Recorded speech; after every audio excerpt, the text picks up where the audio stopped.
നാട്ടുകാരുടെ മുന്നിൽ ഭയങ്കര സംഭവം, ഭയങ്കര ദീനി പ്രവർത്തനം, സാന്ത്വന പ്രവർത്തനം, സംഘാടനം, പള്ളി നിർമ്മാണം, ഓക്കെ അതെല്ലാം നല്ല തന്നെ, പ്രശ്നമില്ല.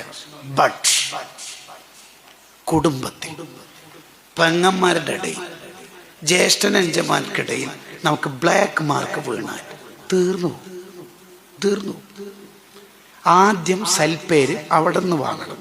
അതുകൊണ്ടാണ് കുടുംബത്തിൽ പാവപ്പെട്ടവരുണ്ടായിരിക്കെ അവരെ സഹായിക്കാതെ കൊണ്ടുവരുന്ന സ്വതക്കയും ഹദിയയും ഗിഫ്റ്റും സ്വാലിഹീങ്ങൾ സൂഫിയാക്കൾ സ്വീകരിക്കാറില്ല. നീ ഏതാ കുടുംബം?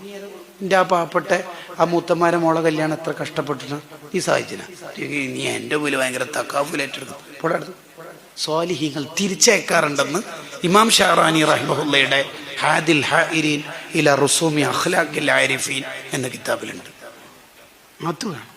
കുടുംബം എന്ന് പറഞ്ഞ ജീവനായിരിക്കും.